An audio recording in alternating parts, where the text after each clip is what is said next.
I'm glad we can be together this evening. And the talk, which may be challenging in its own way, is going to be on death.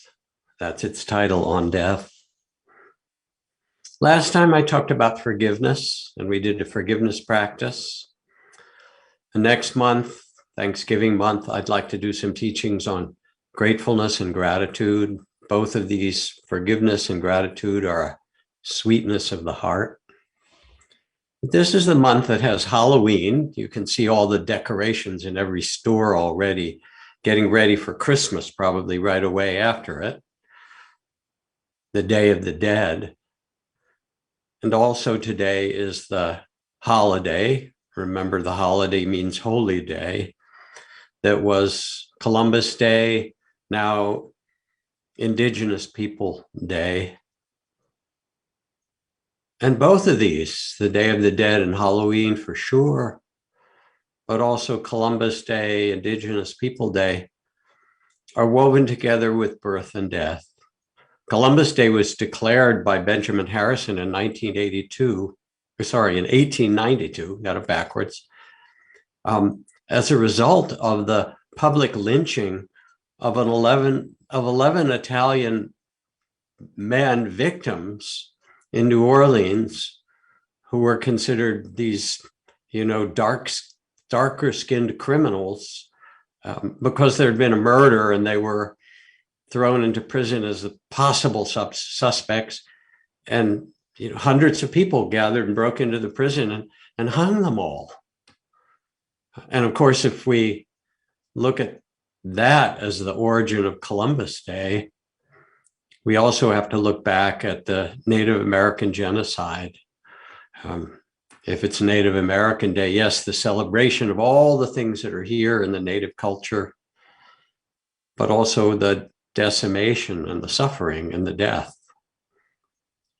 that goes whenever we honor our natives and those who lived on this land for thousands of years before us. So these are woven in, these holy days are woven in with death itself. And if we want to change the world, if we want to serve the world in some beneficial way, we have to face death. Zen Master Rinzai, one of the greatest of the Buddhist Zen teachers of Japan, said, followers of the way, that's you. This one, speaking right before you, is a person who enters fire without being burned, goes into water without being drowned, and plays about in the three deepest hells as if in a fairground. Such a person enters the world of hungry ghosts and dumb animals without being molested or harmed by them. How is this so? Because there's nothing such a one fears or dislikes. Do not tire yourself by making up discriminations of what's right and wrong, struggling in the ocean of birth and death. Let yourself open to it all, and quite naturally of itself, you will find the way. That's an amazing teaching. Goes into the worst and most painful experience as if in a fairground. Plays with the joys and sorrows and the praise and blame of the world of birth and death. With a clear mind, a spacious mind, and an open heart. Now, of course, this is not an easy thing to talk about. It's a heavy lift. Because the truth is that we are profoundly challenged at this time. Collectively, with climate change and the loss of species, and the great movement to bring some healing for the suffering of racism and economic injustice, looking for social and economic justice and racial justice. We're in the throes of this, of reimagining our culture in a healthier way. But right now, we also face the suffering of it. And then personally, we all know those who've had COVID. almost 750,000 Americans, all those little white flags out in the lawn in Washington, D.C. in the mall. People who've died. Death. It's a mystery. Did you think it wouldn't happen to you? There's a story in the Mahabharata or somewhere in the great Hindu teachings. And someone asked the god Krishna, what are the most miraculous things on earth? And Krishna answers with a few things and then says, but the most miraculous of all is that people can see others getting sick and old, can see those dying around them and think that it won't happen to them.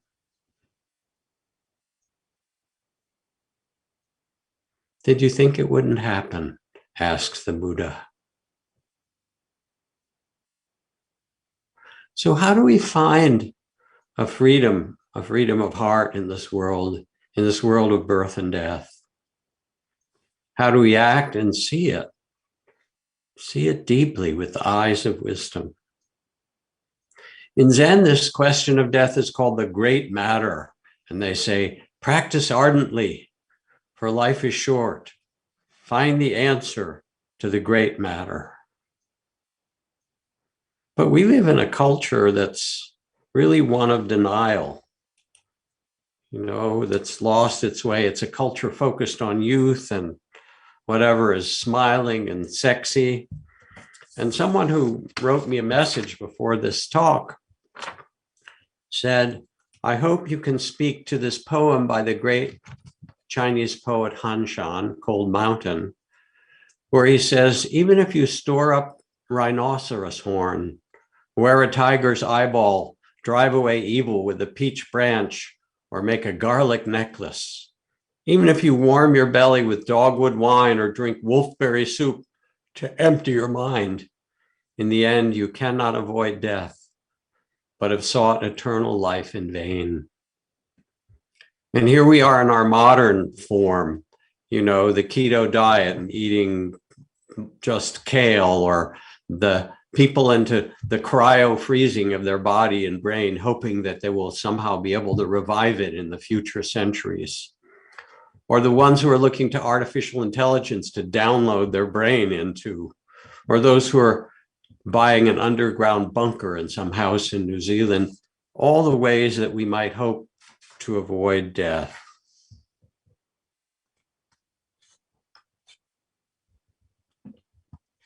Not likely. There's a truth that's bigger than all of this, and our heart knows it. All is subject to change. All is subject to birth and death. This is tonight's talk on wisdom. The other nights, forgiveness, gratefulness, or the heart talks of love. This is wisdom. All is subject to arising and passing, subject to birth and death. My dear colleague, Michelle McDonald, who taught retreats for many, many years, still does, and Barry at the Insight Meditation Society, she'd work with kids as well as a teacher. And she described how she was working with kindergartners or preschoolers, age 4 or 5, and talking about death because they were interested. Kids are interested. How does this world work? And they'd heard about grandparents dying or pets dying. So she said, let's together understand this. And she sent them out into the woods around the school where they were to look for anything they could find that had died. And they came back in with handfuls of dead leaves and twigs and branches. Somebody even found a little piece of a skeleton, maybe of a squirrel that had died. All these different things, dead seeds and plants. And they made a pile of them. And they began to talk about it. And then she said at one point, she asked them, well, what would happen if there wasn't death? And one of the wise little ones there, some wise little girl said, well, then nothing would go away. There'd be more and more trees and more things, and there'd be no room for us.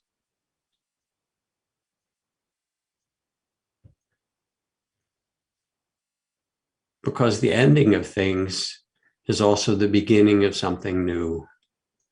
Each end allows for the arising of something else. So the Buddha was approached by a man who said, as they usually ask, are you a Buddha? Are you a blessed one, a wise one, an enlightened one? The Buddha nodded, said, I have a question for you. How is it that we may practice or live so that we are not seen by the king of death? Now there's a great question, huh? How is it to live and practice so we are not seen by the king of death? And the Buddha answered. He said, when you do not cling to anything as I, as me, as mine,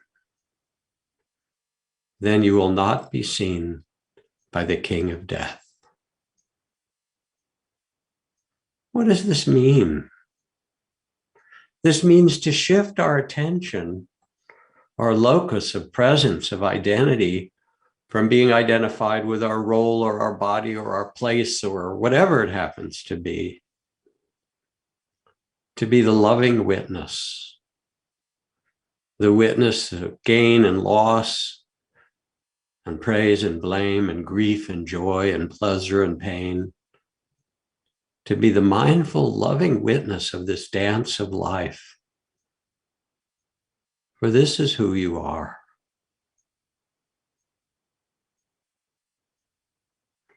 Now, of course, I say this, and then you say, well, how do I live this in practice?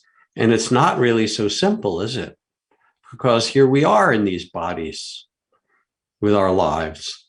And I remember when I'd first come back from practicing in the monasteries, and I'd had long retreats and deep meditations, more than a year in silence in one little hut, and living in the ascetic practice monastery in the forest and so forth. And I was driving on the Massachusetts Turnpike, the freeway there, a couple months after been back. And as I was driving down the Massachusetts Turnpike, a truck, a couple hundred yards ahead of me, a big truck, lost part of a tire. And it flung into the air and smashed into a car that was following it, that swerved off the road, and other cars braked suddenly to avoid crashing into that car. And I wasn't very far behind them. And it was really clear that I could crash into them and could die. And my mind, from all those months and years of meditation, had a great equanimity and peace to it. And I could feel, look at this. This might be the day. I might die. But I was so peaceful in the midst of it, just noticing, just the awareness. But that's only part of the story. Because then in my body rose this huge wave of adrenaline, and my hands gripped the wheel, and my body said, oh no, you're not going to die, and wrenched the car over into the side of the road and into the grass to stop and avoid crashing. And it's as if there were these two dimensions, because we live in multiple dimensions. One part of me so at ease with it all from all those months and years of practice, and another part holding on, not now, not yet. We live in these multiple dimensions. We cherish life, and yet also we have to let go. As Mary Oliver writes, to live in this world, you must be able to do three things: to love what is mortal, to hold it against your bones as if your life depends upon it, to love what is mortal, hold it against your bones. And when the time comes to let it go, to let it go. These three things. Larry Rosenberg, a wonderful teacher, wrote a book called Living in the Light of Death. What does death have to teach us? When it is, as Carlos Castaneda and his teacher, Don Juan, when it's taken as an advisor, to take death as an advisor, death constantly there over your left shoulder, reminding you of the brevity of life. In the monastery, I sat in the charnel grounds when bodies were being burned through the night and watched the body go into ashes. We did meditations on death. We watched the decay of the body. And as I sat and got deep in meditation, I also had these amazing experiences of out-of-the-body experiences where my consciousness floated out of my body. My body was still sitting there, and I could look out the window of the little hut I was in and see things that were happening. And I realized, wow, I'm not this body. My body would dissolve into vastness, dissolve into light. Things would arise and disappear. The whole world would disappear and reappear. And I began to see from the quietest, deepest place that who we are is a play in consciousness, is a play of consciousness. On one level, we're born into this body. A spirit comes, consciousness comes into this body. You're not your body. You're not your feelings or thoughts. You are the consciousness inhabiting this body. And as I've talked about sitting with my father when he was dying in the hospital, and he was really terrified. He was a scientist who believed in physical matter, and I asked what he thought about death, and he said, you turn into dirt. There's nothing else. And he was so frightened, he kept looking at the monitors behind him in the ICU to see if he had died yet. Anyway, and he didn't want that to happen with no one to notice. So when I asked him what happens, he said, nothing, you turn into dirt. I said, well, that could be, but you're a scientist. Maybe you should take it as an experiment. And I told him about dissolving my body into light or having out-of-the-body experiences or memories of past lives. And I've done past life regressions for people around the world, and some believe, some don't, but it's amazing. Half of them, even the non-believers, have these extraordinary experiences of past lives. I talked about sitting with people in hospice and having them begin to come close to death and leave their body and then come back, near-death experiences, describing going out into light. I said, so maybe you'll turn into dirt, but it's very possible that you'll find yourself floating out of your body, looking down, maybe reflecting, wow, that was an incarnation, wasn't it? That was an amazing life.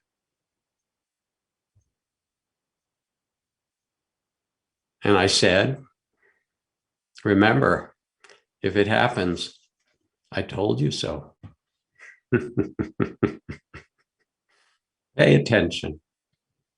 On another level, Ramana Maharshi, the great Indian sage, when he was dying of cancer, and his student said, don't leave me, don't leave me. And he looked back with such tenderness and he said, but where could I go?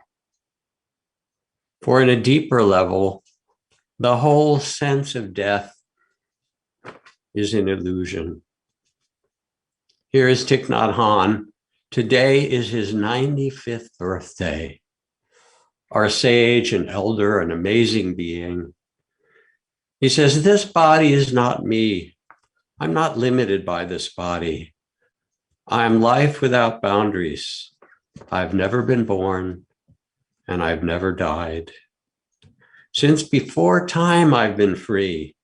Birth and death are only doors through which we pass, sacred thresholds on our journey.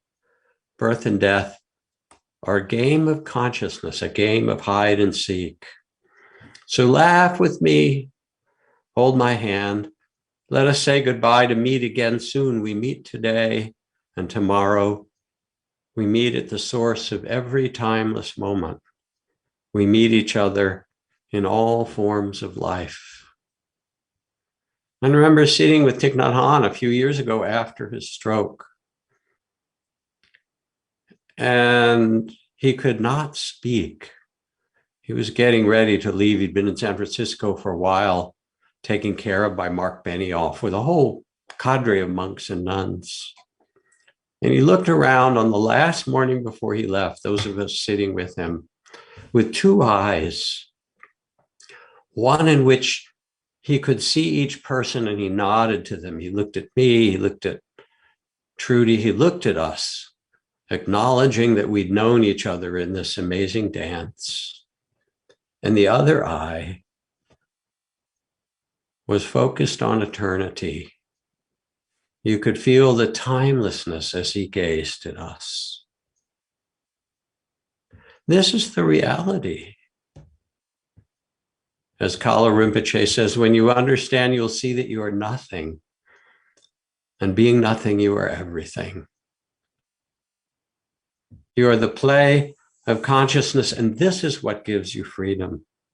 Beyond all the roles you have as a woman or a man or whatever your identity might happen to be, your roles at work, your roles as a child or a parent or whatever role you might take. You know this. You know you're not your roles. You switch, you come home from work, and if you have a family, they don't see you as the worker, they see you as the sister or brother or son or daughter or, you know, the partner or lover. They're all tentative. Who are you underneath it all? This is the question.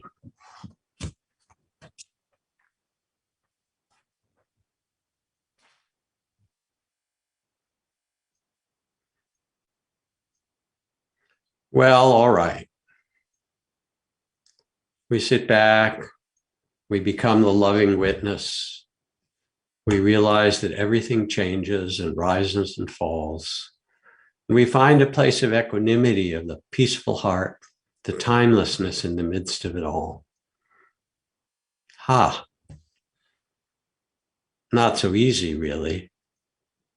As I've talked about, a dozen years or so ago, I started to have much more wild tremors than I have now. They've really quieted down a lot. And I passed out a couple of times in front of big groups of people, and something was clearly going wrong in my body and all kinds of other symptoms. And I got tested in every way you can, scanned and examined and so forth.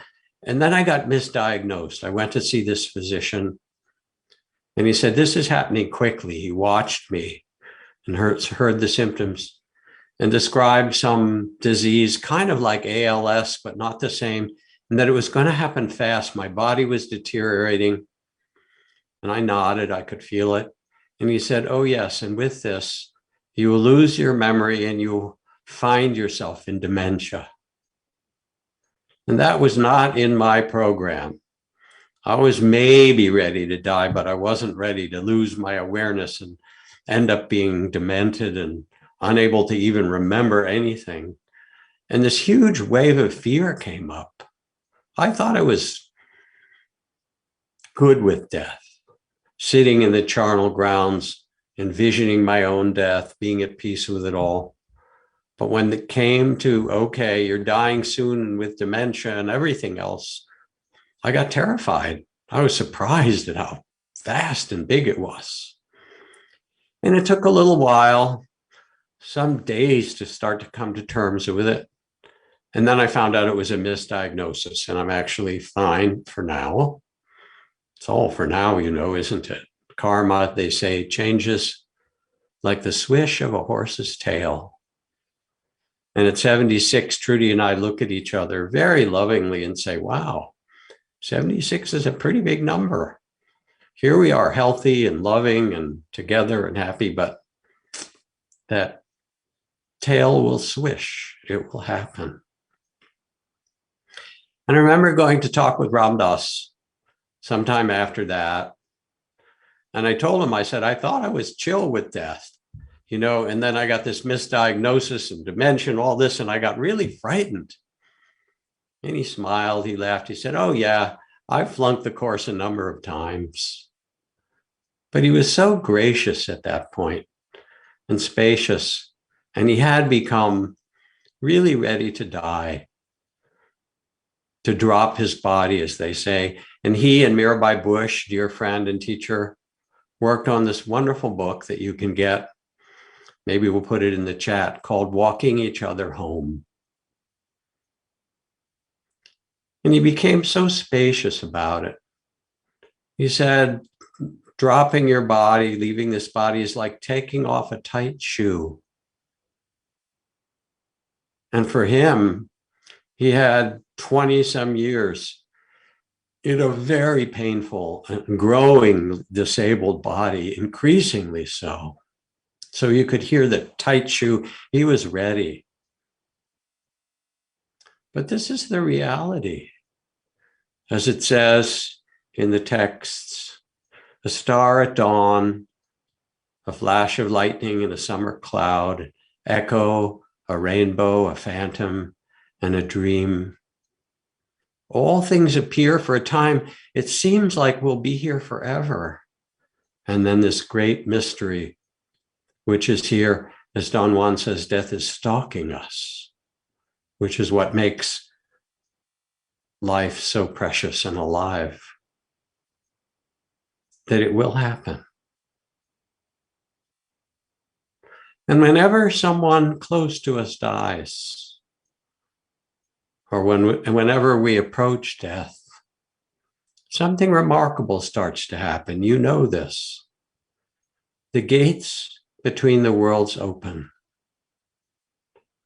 And you start to feel the sense of mystery, like it all seems so solid. I know who I am. I have my world. And yet, it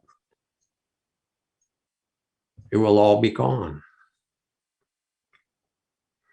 There's a recent book by a friend and Dharma practitioner that will be coming out in the next couple of months, entitled At Heaven's Door by William Peters. It will be in the chat. He had started at Zen Hospice 20 some years ago, and he was sitting in the hospital with a patient, with a man, a hospice patient, holding his hand as his last breath began to happen, and his spirit began to leave his body. And William said the amazing thing was that I could feel myself going with him, that not only did this man leave his body, but I left my body. I didn't even know it was his last breath, but we were there floating above our bodies in a realm of space and light. And then I came back, he said. And it really touched him that he'd gone a little way with this man he was sitting with and holding his hand. And the book, At Heaven's Door, is about what he calls SDEs. You've heard of NDE, near-death experiences. This is shared death experiences. And many of us have had them, sometimes in person, sitting, I think, with Marlene Jones, who was one of my dear friends and a teacher at Spirit Rock. She'd been in a coma for a week. She'd had heart failure and the brain was flatlined. She'd had a long time without oxygen. Nothing was functioning, no response. Everything tried to bring her back, not possible. And finally, her family decided they had to take her off life support.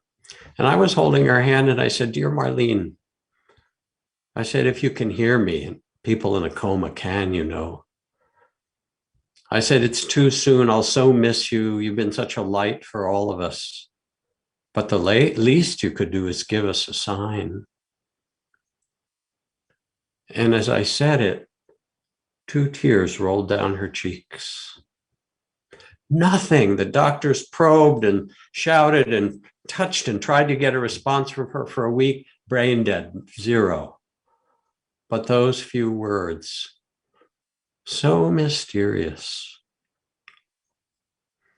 I tell the story of being with my beloved sister-in-law, Esther, as she was dying of cancer, coming back and forth to her house. And it was very close. I was with her and my brother.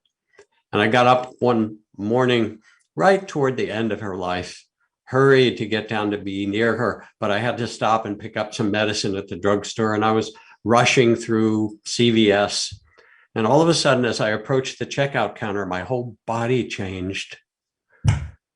And I relaxed and I thought, I sensed, oh, Esther died.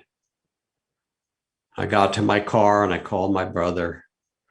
And he said, oh, I'm glad you called. Esther died 5 minutes ago. And I knew it, just as I and people I was with knew the surprising death by accident of people halfway around the world when I was living in Asia. How could we know? And then I ask in a group when I teach in person, how many of you have had this kind of experience where you've known something at a distance, that someone died, that you've lost someone? And a third of the hands go up. How could this be? It's because, dear ones, we are not this body. We're not limited to the sense of the small self, as it's called, the separate self. We are a life connected with it all, living through this unique body. But halfway around the world, because we are consciousness itself, we can know. I was holding hands with my father as he was dying. And after he died, we were in Philadelphia, my mother and my 3 brothers and I, emptying his little apartment. His life had shrunk down. What are we going to do with all his things? Wasn't that much left. But he'd been a tyrant. Yes, he'd been a kind of compelling and brilliant scientist who developed some of the first heart-lung machines and worked in space medicine. But he was also a wife batterer and a kind of almost mentally ill, violent, paranoid fits in his life. And we asked the superintendent, well, is there a Salvation Army nearby where we can give this furniture? And the superintendent said, well, next block over, there's a battered women's shelter. And we all just started to smile like the perfect justice of it.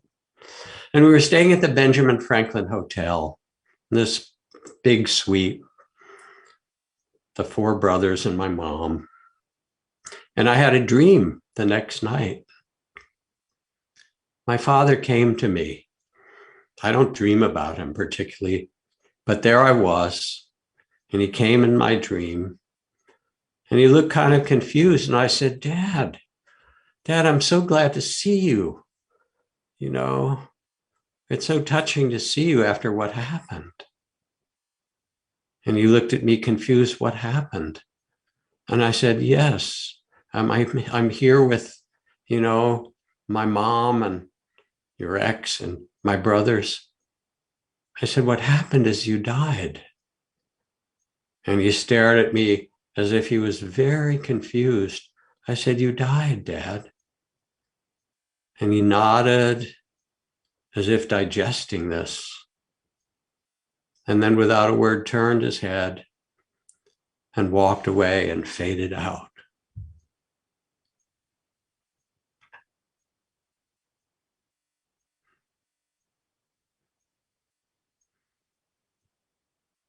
People die in character. Some resist, some in fear, some in love. Some let go more easily than others. There's a story in Frank Ostaszewski's wonderful book called The 5 Invitations, which you could also put in the chat. Thank you. And he writes about all his years helping to found Zen hospice and his hospice work. And he tells about a man, a gay man, Matthew, who'd been raised in a fundamentalist Christian family. And he said the commandments have been beaten into him by his fire and brimstone preacher of a father. He felt certain that God would condemn him for eternity to hell due to his sexual orientation. So Matthew had become a Buddhist to step out of the church and all the condemnation. And they created an altar by his bedside with a beautiful healing tanka and a Buddha statue. And he was having a really hard time. Franco said, I began to chant with him. I held his hand, massaged his feet, played his favorite music. Nothing didn't work because Matthew had spun into a world of confusion and shame and dread that somehow he was going to meet this condemning God and be condemned for eternity for being gay. By 2 a.m, Franco said, I was exhausted and I drove home to get some sleep. And as I was driving, I remembered my first communion, my first Holy Communion, the Catholic ritual that ushers young innocents into the loving lap of God. And when I got home, I searched through my mementos of childhood and located this plastic figurine of Jesus surrounded by lambs and little children. And instead of going to bed, I drove back to the hospital. And as Matthew continued to shout and toss and turn in agony, I took down the tanka and the Buddha statue and replaced it with his statue of Jesus. Just as I was smoothing the altar cloth, the night cleaning woman named Dina came into the room and spotted the figurine. Setting her mop to one side, she said with great enthusiasm, "Merciful Jesus, when his kindness is with us, everything is right." And at once, Matthew's eyes locked onto Dina. An angelic smile spread across his face as he pivoted toward the altar to gaze at the plastic Jesus statue and the lambs and children around him. And then back at Dina's direction. His whole body, entire body relaxed. And in that moment, the punishing God of Matthew's childhood, the one whose wrath he'd been told to fear, whose judgment made him feel like a terrible person, was transformed into the merciful God he also knew and loved, the one who adored all his children, no matter their so-called faults and flaws, a kind, forgiving, all-accepting, and benevolent, loving God. Dina's faith in God's love was so secure that it lent Matthew exactly the strength he needed to defeat this inner pain and criticism. I left them there together to get some rest. They no longer needed me.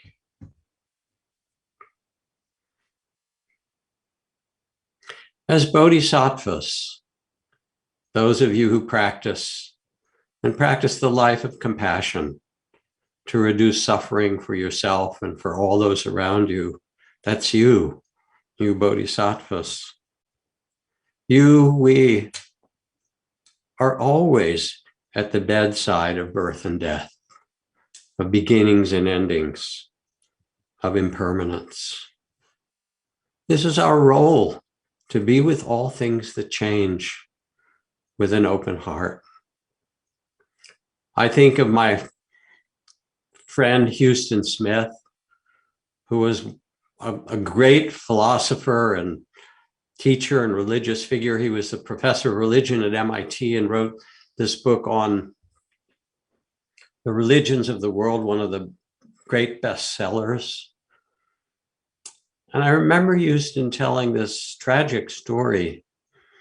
His granddaughter, she was only 20 years old, was killed in some adventure she'd taken with someone else. She was killed in some terrible way. And people tried to comfort him and send him messages and talk to him and so forth. He was heartbroken. The grief was just so big, so stupendous for him to carry, even as a wise old sage. This was his beloved granddaughter. And later he said, the person that helped me most in that time of despair and grief was a young man who lived 2 doors down the street from us. He was a Native American man. And when I would sit out, he would come over onto the porch and sit next to me and hold my hand and say nothing. And that, he said, was the deepest and greatest comfort. Mindful, loving presence in the birth and death, the arising, passing, the beginning and ending of things. They will begin and end. They are all impermanent. And we'll have our emotional reactions, but the mindful, loving presence opens us to that which is timeless. And I think of working with Michael Meade, Luis Rodriguez in these retreats that had young men from the gangs, getting out of the gangs in Oakland and Chicago and Los Angeles. And these were kids who'd been brought up in terrible circumstances around them of poverty and racism and lack of opportunity. And they joined a gang to find a family. But of course, there was the undeclared war on the streets. So many people died. And these were the kids trying to leave the gang life, brought with mentors who took them to our retreats to find another way. And at the end of the time together, we made a ritual, a ceremony. And I brought with me 50 of the skull malas, of those 108 beads with the little tiny skulls. It looks like a Halloween adornment, but they're Tibetan, of course. You've seen them, remembering death. And we created this ritual for them after working so deeply together in storytelling and grieving and grief and understanding and compassion, and helping them see that they were not limited, not defined by their trauma. They were not defined by what had happened to them, that who they are was bigger than that. They had a free spirit. And each one was given a blessing, and the mala was put around them, and a chant was done by the whole group of young men and older men. This is a man who has faced death, a young man who has faced death and now chooses life.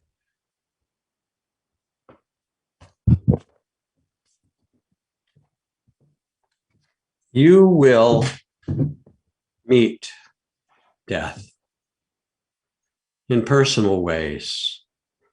Illness, loss, death of those around you, grief. The end of work, the divorce that's unexpected, the people around you that leave, all the things, the ending of things. And I remember leading retreats with Stephen Levine, colleague and dear friend, retreats on death and dying. And Stephen would peer out after some days of our heart work together, and he would say, suppose this was the last week. Suppose this was the last day of your life. And this was really touching and moving because it was during the time of the AIDS epidemic. We had lots of young men who had come as well on these retreats. There was no cure yet at that time. Suppose this was your last week, your last day. Who would you call? What would you say? And why are you waiting? And everyone got quiet to reflect on this. To face death, to see that everything arises and passes, to take your seat in the middle of this world like the Bodhisattva or Buddha that you are, and to meet what comes and goes with a wise and tender heart. This is the great medicine that's needed. Remember the story of Gary Snyder being interviewed by our colleague and dear friend Wes Nisker some years ago, maybe 5 years ago or something. Gary, I think, must be in his 90s now. And he had written Earth Household and a number of amazing books about care for the earth. As a Zen teacher and as an environmentalist, he got the Pulitzer Prize for his work, trying to wake us up 50 years ago to being embedded in the environment in which we live and how we care for it. And so Wes asked Gary, you look out now. You know, you see the loss of species, the rising oceans, the desertification, the bigger hurricanes, the ravages of climate change, and the things that are happening in this world. What message do you have for us? And Gary sat quietly and looked back from the place of wisdom and age and said, don't feel guilty. If you're going to save it, don't save it out of guilt or anger or fear. Those are what cause these problems. If you're going to save it because you love it. Save it out of love. Love the power that has mothers lift cars off their children. Love the power that can change anything. If you're going to save it because you love it. And this is what living in the light of death, of birth and death, of change, of gain and loss, and praise and blame, and success and failure, and of tragedy and rebirth. We get to bring the great medicine of love. And in that love, there's also a trust that suffering is not the end of the story. It's only the first noble truth. There are causes, greed and hatred, fear and anger. We can see this. But there is also a liberation, a freedom of heart in the midst of it all, and a path to liberation, loving awareness itself, mindfulness, compassion. I remember being in a refugee camp, refugees fleeing, as they often do, some of the worst tragedies you can imagine, everything being lost. And yet the kids in the camp, the 5 and 6 and 7-year-olds, 8-year-olds, they'd taken the milk cans that the UN brought and offered. After the milk was poured out, they punctured the side of them and put little sticks in the cans, and then made a handle for them and made these little carts. They were doing races and running around with their milk can cars and carts, and unable to be stopped, their creativity and their laughter and their joy and their love. Suffering is not the end of the story. And we, as the wise ones, as the bodhisattvas, can rest in a timeless place of trust, unafraid to love well, no matter what's happening. Yes, death is an advisor, and it gives a clarity to us of what really matters.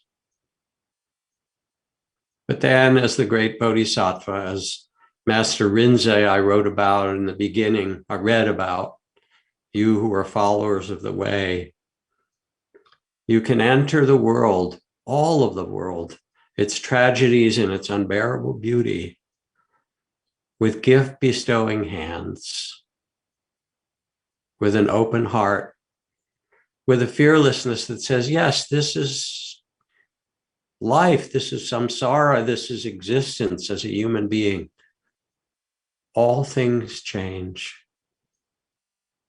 And who we are is the loving witness, is the consciousness itself, the witness to it all, the timeless awareness. We are the ancestors, soon enough, of the future generations, not just 7 generations, but thousands of generations that are in the earth under our feet, and what we will join and be under the feet of the next generations.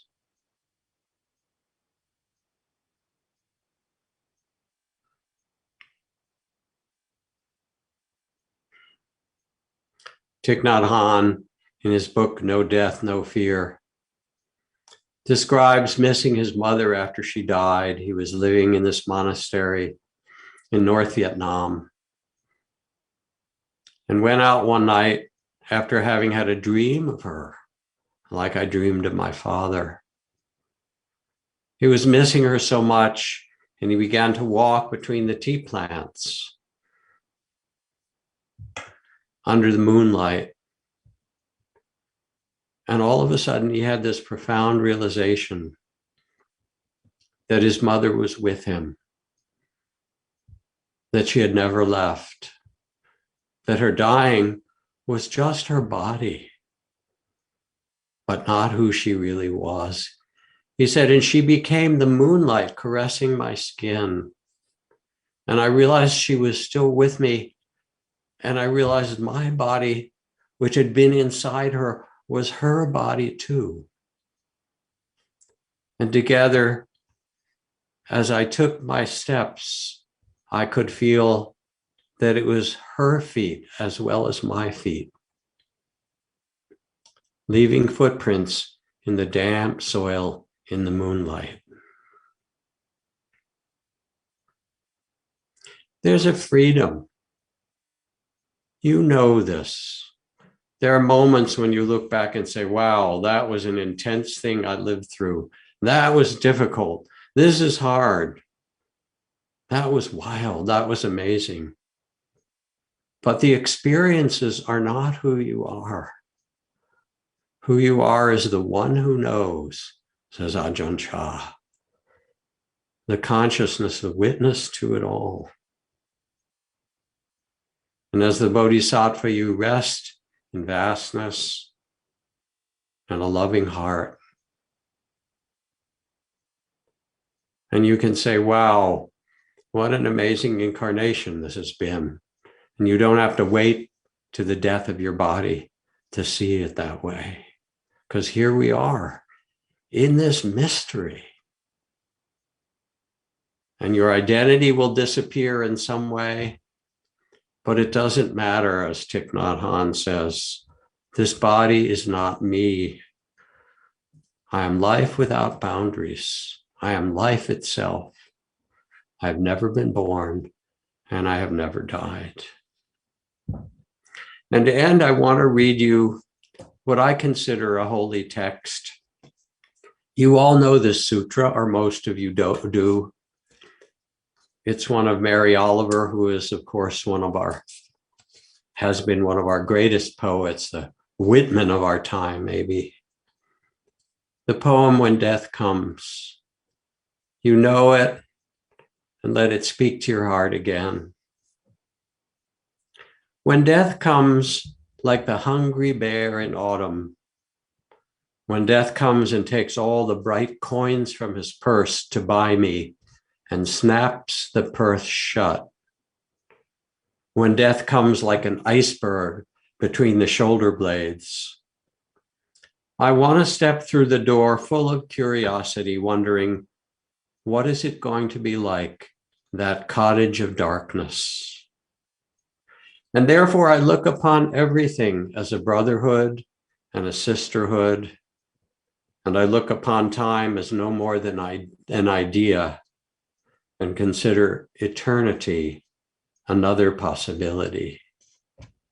And I think of each life as a flower, as common as a field daisy, and as singular, and each body a lion of courage and something precious to this earth. When it's over, I want to say all my life, I was a bride married to amazement. I was the bridegroom taking the world into my arms. When it's over, I don't want to wonder if I'd made of my life something particular and real. I don't want to find myself sighing and frightened or full of argument. I don't want to end up simply having visited this world. A bride married to amazement.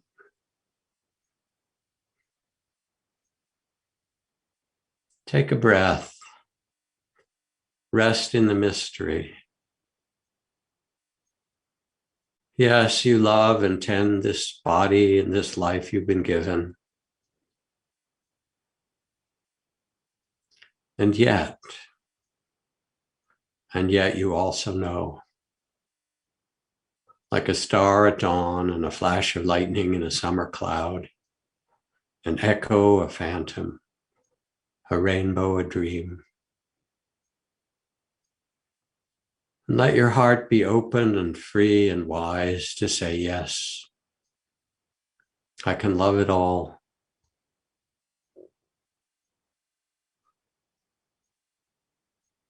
I did a Sufi dance at Lama Foundation of Murshid Samuel Lewis, Sufi Sam. And I used to think they were kind of hokey, but they're really beautiful. There was an outer circle and an inner circle. And as we rotated, certain rhythm, guitar playing and chanting, we would meet each person and chant and bow to them. I love it when it comes, and I love it when it goes. And then there would be a silence and some music, and the next person would appear. I love it when it comes, and I love it when it goes. You are love. Fearless, timeless, open, loving awareness itself. Rest in it. Trust this. You'll see, as I said to my father. You wait and see.